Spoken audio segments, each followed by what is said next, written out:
Today is the day Vice President Mike Pence touches down in Billings. Set to arrive around noon, drivers are going to experience some traffic delays and closures during his visit.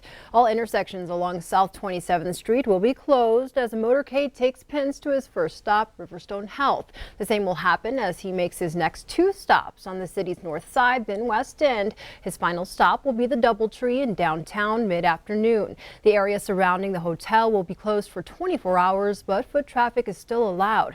Anyone staying at the DoubleTree will go through a screening process. Other intersections will be closed starting at 9 o'clock this morning and marked with signs. You can also expect closures on I-90 this morning. I-90 westbound between the Lockwood exit and Zoo Drive will close as the motorcade passes by, and I-90 eastbound will close as the motorcade leaves Zoo Drive and returns to King Avenue.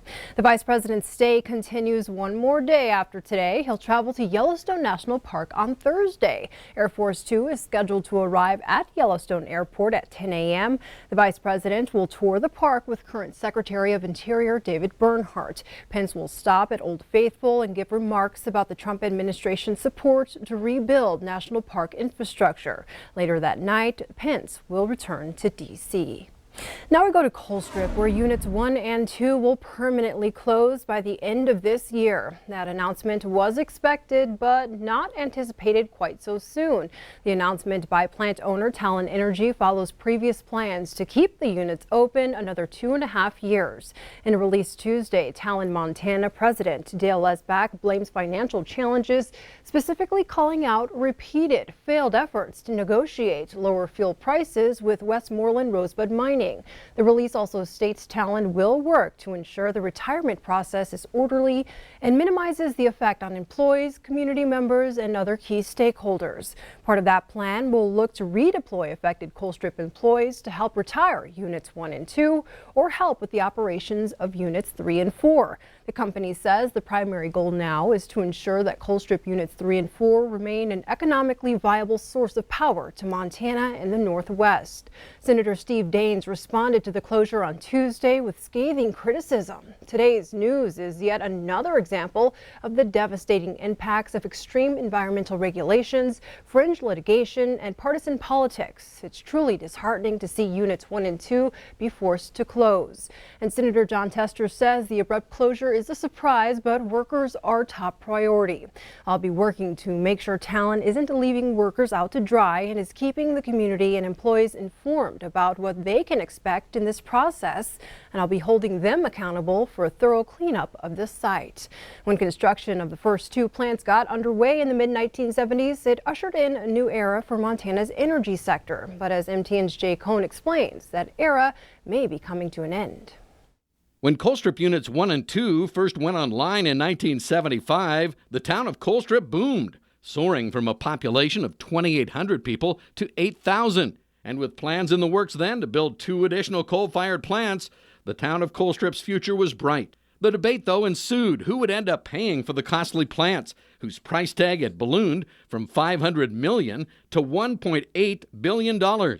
Montana Power Company president at the time, Paul Schmeckel, sounded a familiar refrain, zeroing in on the affordability and dependability of Colstrip power. You need electricity when you need it, and we can't issue a rain check and invite you back to pick up some kilowatt hours next week. Fast forward 44 years, and that same argument was front and center during this year's 2019 legislative session. Lawmakers were considering the so-called Save Colstrip bill that would have allowed Northwestern Energy to purchase the plants for a single dollar. Again, affordable, dependable power was Colstrip's calling card. But in the end, the votes weren't there, and the bill failed. Billings Senator Tom Richmond, who sponsored the bill, says the closure announcement today was not unexpected, but says, quote, there's a big difference between anticipation and reality. And Colstrip Senator Dwayne Ackney says he shares the anger and disappointment over today's announcement. He vows to keep up the fight for the plant's future. He says his first concern is for the people who live and work in Colstrip. Quote, our plant is our heart, and I'll do anything and everything in my power to ensure it continues to beat strong. In Billings, I'm Jay Cohn reporting for MTN News. Thank you so much, Jay. On to other news. Important information this morning for residents of Warden Ballantyne, especially if you have an infant. Officials have issued a tap water warning after testing showed high levels of nitrate.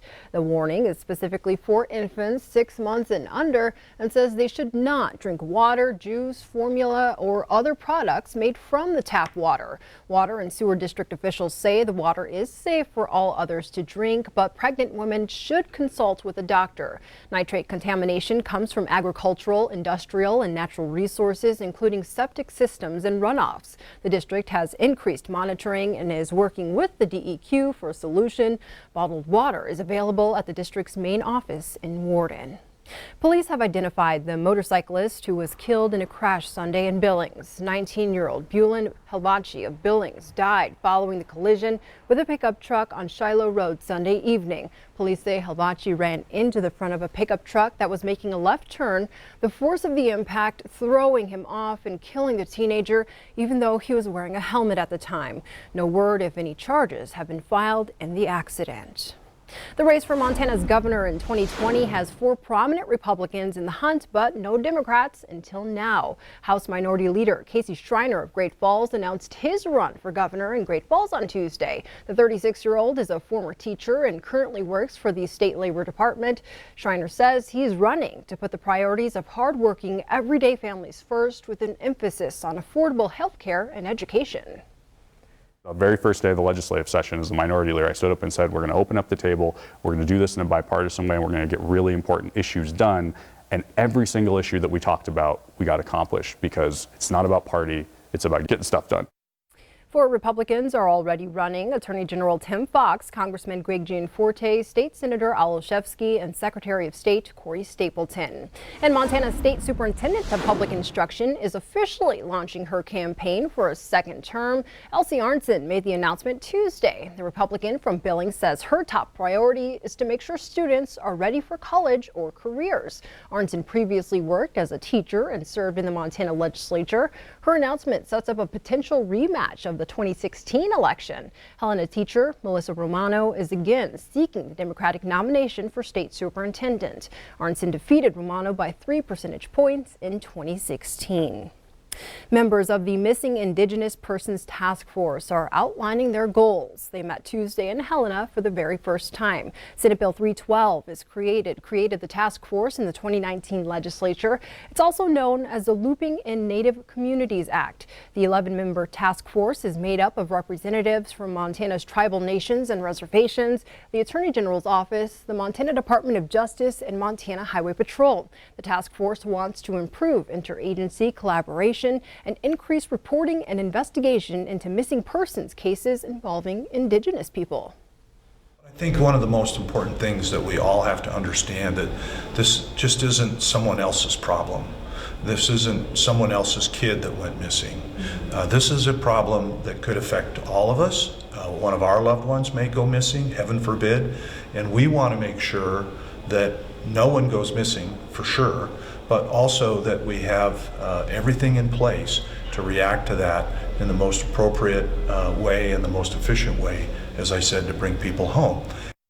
The Montana DOJ and U.S. Attorney's Office is holding a free training in Helena today for law enforcement and the public. Topics will include how to report a missing person, the link between missing persons and human trafficking, and the use of missing persons alerts and advisories.